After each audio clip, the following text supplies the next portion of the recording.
In this video, we're going to be giving you 5 ways to deepen your intimacy with your partner without having sex. So maybe you've been craving more outside of sex. You want to deepen your connection with your partner. If that sounds like you, stick around because we've got a lot in store. My name is Jessie. And my name is Bea. Welcome, welcome, welcome. If you're new, if you're returning, thanks so much for supporting us. We help women truly heal from the inside out. We use breath work, energy work, and subconscious rewiring through our conscious coaching. So if that sounds good to you, please hit that subscribe button. Yes, and without further ado, we'll just dive right into it. So 1, you're not going to expect this one. No. But connecting through conflict.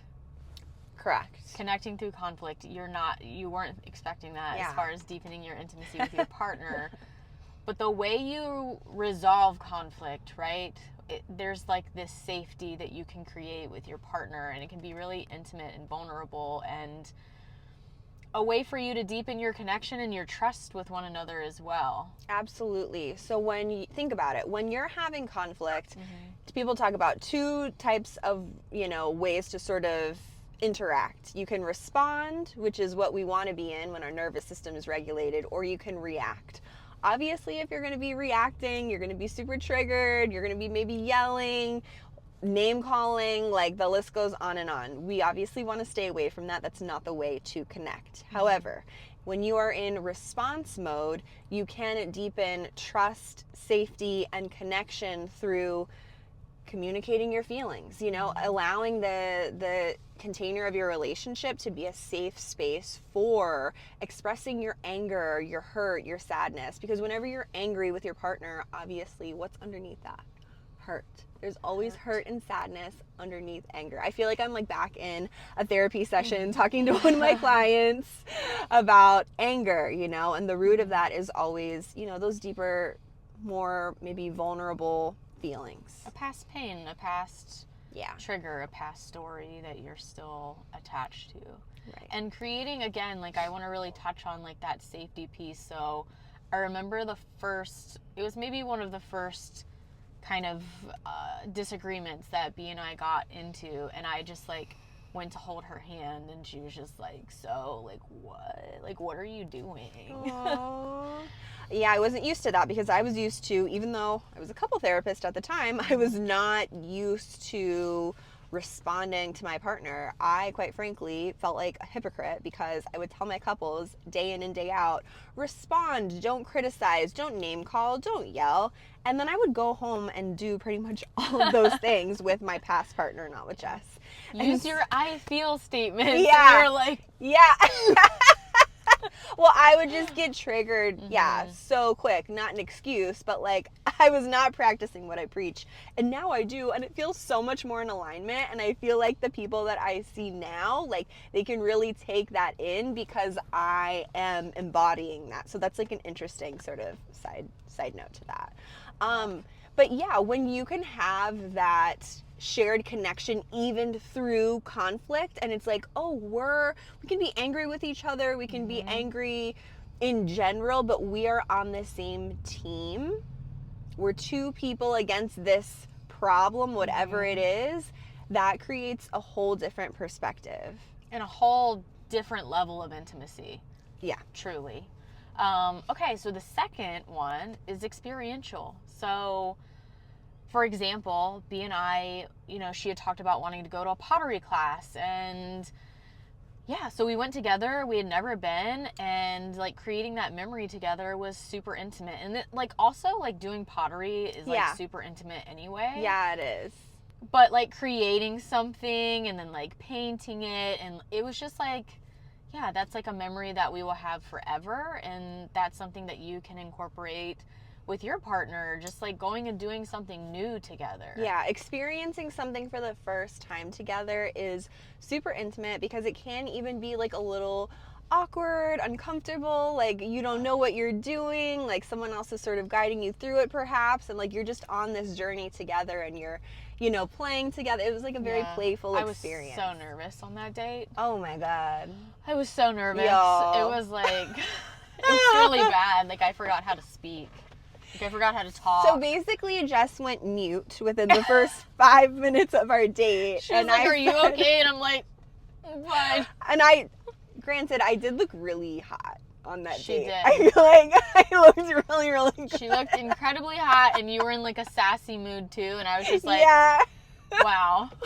I was like really in like a black cat sort of mood. And I'm like, you know what? She's going mute. She's nervous. This is cute. I'm going to use this time to talk. So I just started talking.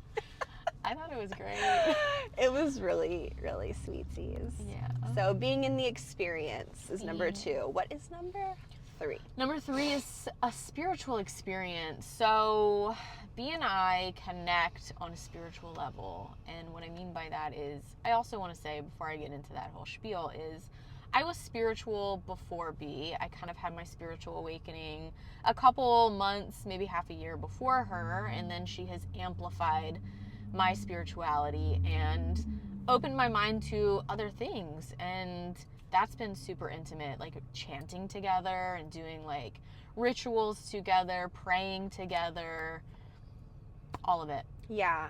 I feel like one time really sticks out to me. It was when kind of early on in our relationship, we had a full evening. I think we had gone to dinner, done like more of the 3D thing, and then afterwards we had an evening full of chanting. We did quantum flow, we got into embodiment, we danced, and it was really, really powerful and so cool. And not shortly after that, actually, we had birthed a podcast.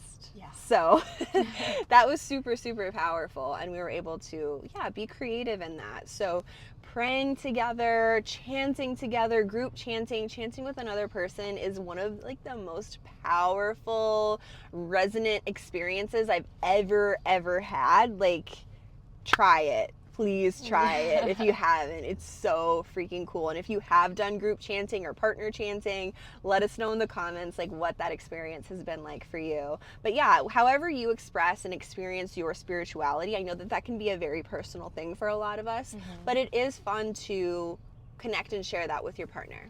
Yeah.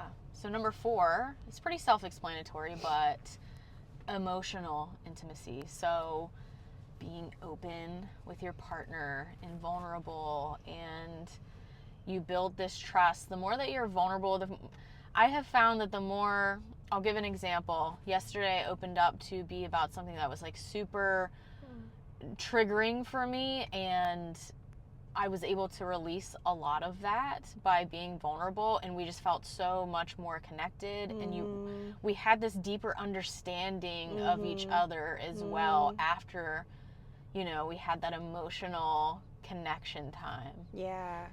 And I think I think for a lot of this, the foundation of it is safety, right? So being able to feel safe enough to trust and let your guard down and express that emotion with your partner. And then, Jess obviously shared that with me, and then that invited me to share more with her. And I feel like it's trickled into today. So that's been beautiful. It's been really beautiful. So give us number 5. Number 5 is physical.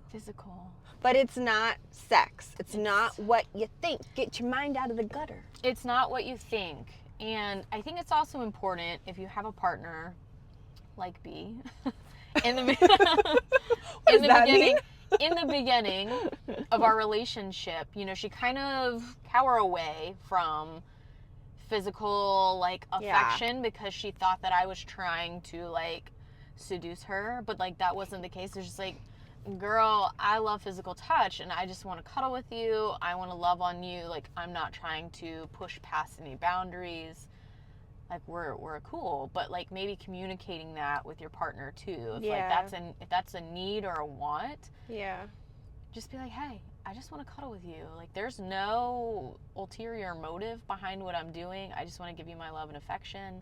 that way, like that created more safety for her. Like, oh, okay, yeah, let's do this. Cuddle with me. Right. It really helped me let my guard down because I had been with so many partners who, like, and I had created this belief in my mind. If we cuddle, if we hold hands, if we hug, if we make out, then that leads to something that I don't want it to lead to. And yeah, being with Jess and having her just voice, I don't have any expectation. Like, that's not my goal. My goal is to just connect with you physically and to be present with you and to just simply hold your hand and be like mindful and here. Wow. Right. It really deepens everything. It can deepen your emotional connection. Then maybe, you know, that bleeds into like a conversation where you're feeling safe enough to share what's on your heart. All of these different like categories of intimacy, I think can really, I don't know what the word is, but they like bleed into one another and they help.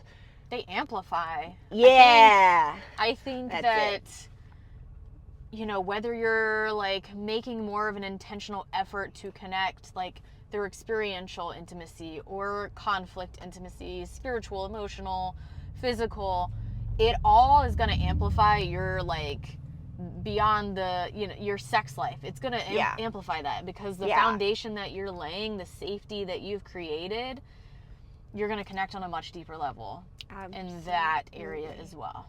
Absolutely. So, again, we're going to go over the 5 that we just went over. So, conflict, intimacy, experiential, spiritual, emotional, and physical.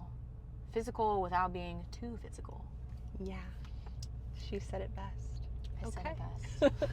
Well, if you liked this video, please go ahead, tap the like button, hit the subscribe if you would like more like this. We'll also link our aftercare video down below. That's a really good compliment, I feel, to this video. If you haven't heard of aftercare, go watch that. Your whole like sex life, everything is just gonna amplify. Talk about amplification. It'll change your life. It changed my life. So go listen to that video, and we love you. Take what you need, leave the rest, and go love yourself.